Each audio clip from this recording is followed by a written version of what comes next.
অনেক ছাত্র মারছে, অনেক জনতার ক্ষতি করছে, তার সঠিক বিচার হয়েছে। এটা ওর ডাবল ফাঁসি দেওয়ার দরকার। কিন্তু 10 টাকার উপকার পাইনি আমরা, ঠিক আছে, 10 টাকাও।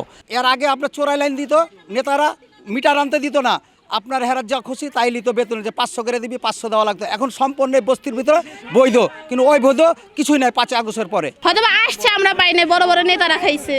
সরকার আমরা যারা কর্মকর্তা সরকারকে আমাকে ডালিয়া দিয়ে দেয় না, সাহায্য করে না। হেরা দেয় ঠিকই, হ্যাঁ নেতা তারা খাই বইয়ে থাকে। প্রিয় দর্শক, আসসালামু আলাইকুম। আজকে আমরা এসেছি ঢাকা আগারগাঁও বস্তিতে। আমরা আজকে জানতে চাইব যে আগারগাঁও বস্তিবাসীর যে তাদের কেমন প্রতিক্রিয়া। 17 নভেম্বর সাবেক প্রধানমন্ত্রী শেখ হাসিনার রায় ঘোষণা হয়েছিল আদালতের মাধ্যমে। সেই রায়কে কেন্দ্র করে আজকে আমরা যারা বস্তিবাসী, যারা নিরীহ মানুষ, যে খেটে খাওয়া মানুষ, আজকে আমরা জানতে চাইব তাদের প্রতিক্রিয়া কি। তো দর্শক, আপনারা এশিয়া বাণীর সাথেই থাকুন। যে অন্যায় করছে তার ফাঁসি যে অর্ডার দিয়েছে সঠিক দিয়েছে। এটা অনেক ছাত্র মারছে, অনেক জনতার ক্ষতি করছে, তার সঠিক বিচার হয়েছে। এটা ওর ডাবল ফাঁসি দেওয়ার দরকার। কিন্তু 10 টাকার উপকার পাইনি আমরা, ঠিক আছে, 10 টাকাও। আরও আমরা ওই আজহার মোল্লা আসলো এই জায়গায় আমরাকে ফাঁসাইতেও যা বিএমপি করতাম, আমরাকে মামলা দিয়ে অনেক ক্ষতি করছে, আমাদের হস্তনস্ত করছে, অনেক ক্ষতি করছে। কারণ আমরাকে খালি দৌড়ার উপর রাখতো, যে বিএমপি করে তুই দৌড়ের উপর থাক, খালি দৌড়ের উপর রাখছে। যে একটু মানে কথা কইতে চেত, আরে মানে দৌড়ের উপর থাকলে হয়রানি করে। তো কারেন্ট বিল আমরা সরকার থেকে লইছি, টাকা দেই। পানির বিল লইছি, সরকার থেকে টাকা দেই। সব কিছু টাকা পয়সা দিয়ে আমরা বস্তি থাকতেছি, খালি ঘরটা নিজে উঠাই লইছি।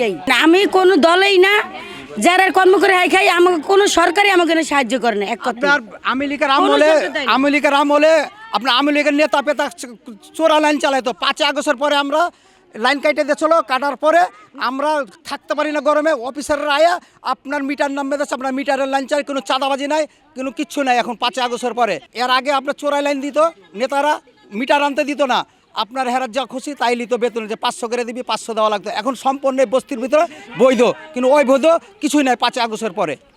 কারেন্ট বিল, পানির বিল সব আমরা সরকারে দেই। আমার কোনো সরকার ফ্রি করে দেয় না, যে তোমার কারেন্টটা দিচ্ছি, তোমাকে 1 টাকা দেওয়া লাগবে না, পানির বিল দেওয়া লাগবে না, সব টাকা তাও আমরা সরকারে গান গামু না দিয়া। হাসিনা যে বললাম না, হাসিনা কিছুই ফ্রি দেয় না। নেতারা সব আনছে দিয়েছে, ঠিক আছে, আমরা শুনি যে অমুকে হাসিনা এত দিছে সব খাইছে নেতারা, আমরা কিছু পাইনি। কালকে আতঙ্ক থেকে বাইরে যেতে পারি নাই, রাস্তাঘাটে আমরা গাড়ি ঘুড়ি চালাই, যখন সামনে বোঝা যাবে যে কি অবস্থা আর কি। আমি খুশিও না, বেজারও না। দুনিয়াটা যে ভালো চালাইতে পারবে, এই রাষ্ট্রটা যে ভালো চালাইতে পারবে, তাকেই যেন দেওয়া হয়, তাহলেই হবে।